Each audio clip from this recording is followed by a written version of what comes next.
image of God is made into a thing, commodity.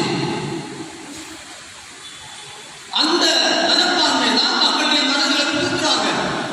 Films industry, விளம்பரம் industry, இவங்களை எல்லாம் அந்த பெண் இமேஜை டிஸ்டார்ட் பண்ணி கமர்ஷியல் ஆக்கி ஒரு பொருளாக பயன்படுத்த இந்த சமுதாயத்துக்கு கற்றுக் கொடுக்கிறார்கள். அதுதான் இன்னைக்கு நிறைய இடங்கள்ல rape, kissing the women, using the women, அதெல்லாம் நடப்பது இந்த மனப்பான்மை தான்.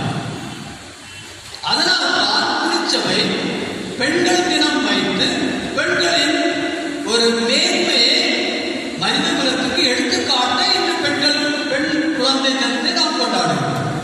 இன்றைய முதல் வாசத்தில் நாம் என்ன கேட்டோம்? முதல் வாசத்திலே தேர்ந்தெடுக்கப்பட்ட மக்கள் அடிமைத்தனத்தில் இருக்கின்றார்கள். அவர்களை இறைவன் என்ன சொல்கிறார்? நான் அவர்களை மீட்பேன். எப்படி? அவர்கள் காது கேட்கப்படாமல் செவிடர்களாக இருக்கிறார்கள், குருடர்களாக இருக்கிறார்கள், ஊமைகளாக இருக்கிறார்கள், நடக்க முடியாத உணவனாக இருக்கிறார்கள். அதான் இந்த 4 சென்ஸ் அங்க சொல்லப்பட்டது. அவருக்கு பேச முடியாது, பார்க்க முடியவில்லை, கேட்க முடியவில்லை, நடக்க முடியவில்லை. இந்த 4 சென்ஸ். இன்றைய சமுதாயத்தில் நாம் அப்படிதான் இருக்கிறோம். அந்த உண்மையான கடவுளின் உண்மை பொருள் ஒரு பெண் யார் என்பதை நாம் பார்க்க முடியாமல் இருக்கிறோம். ஒரு பெண்ணை இன்னொரு விதத்தில் பார்க்கிறோம். அது எனக்கு தேவைப்படும், என்னுடைய மகிழ்ச்சிக்கு தேவைப்படும், என்னுடைய நீட்ஸ், fulfilling the needs, ஒரு பொருளாக நாம் அதை பார்க்கிறோம். அப்போது நாம் அங்கே குருடராக இருக்கின்றோம். அந்த பெண்ணுடைய உண்மையான சாயலை இறைவனால் படைக்கப்பட்டோம், அதை நாம் பார்க்க முடியாமல் இருக்கிறோம். எனவே நாம் குருடராக இருக்கின்றோம்.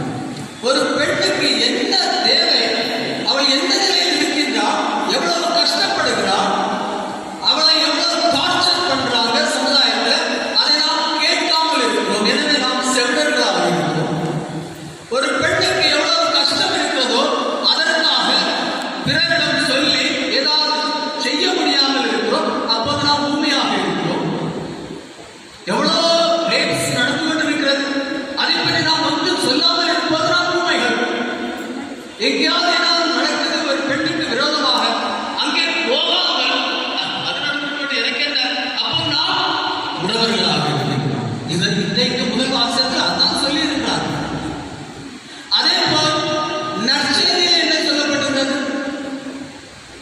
அந்த காது கேட்காதவன், திக்கி பேசுவன், அவனை இயேசு குணமாக்குகிறார். அவன் இயேசுடன் வந்தானா? இல்லை. இயேசு அவனை கூப்பிட்டாரா? இல்லை. அந்த மக்கள் அவனை அங்கே கொண்டு வந்து இயேசுடன் கேட்கிறார்கள், என்னை குணமாக்கும். சமுதாயம் இதை உணர்ந்து அந்த சமுதாயத்தில் இருக்கும் தீமைகளை நீக்குவதற்கு நாம் அந்த தீமைகளை பார்ப்பவர்களாக, கேட்பவர்களாக, அதை பற்றி பேசுபவர்களாக, அந்த இடத்தில் நடந்து போய் அதை சரிவர செய்வதற்காக மாற வேண்டும் என்றுதான் இன்றைய வாசகங்கள் நமக்கு வலியுறுத்துகிறது. எனவேதான் பெண்கள் தினம் என்று நாம் கொண்டாடுகிறோம். இன்றைய 2ஆம் வாசகத்திலே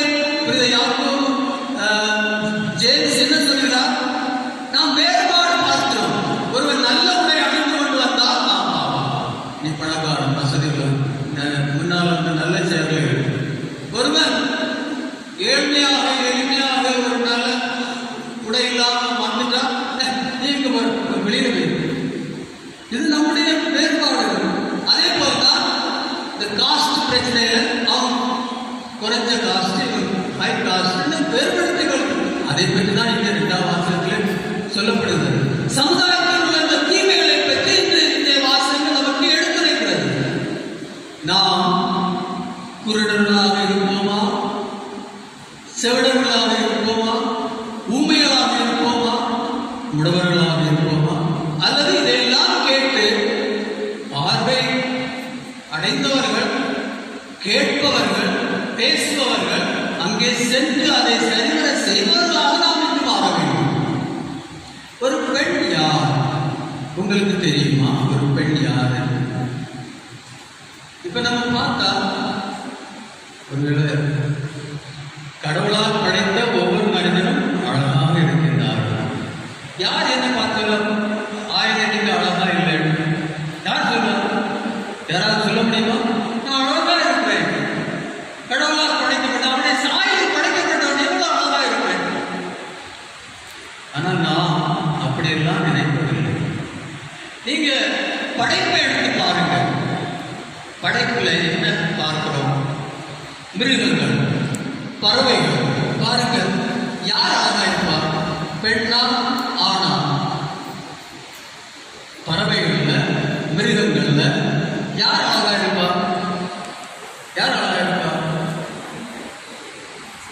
The female or the male? மேல். சிங்கத்தை பாருங்க, என்ன அழகா அந்த முடியெல்லாம் வச்ச சிங்கம். சிங்கத்தை பார்த்தா எவ்வளவு அழகா இருக்கும். ஆனா பெண் சிங்கத்தை பார்த்தா ஒரு நாயை போல இருக்கும். இங்க ஒண்ணு முடி இல்லாம நாய்க்குட்டியை போல இருக்கும். ஆனா ஆண் சிங்கத்தை பார்த்தா மேஜிஸ்டிக்கா இருக்கும்.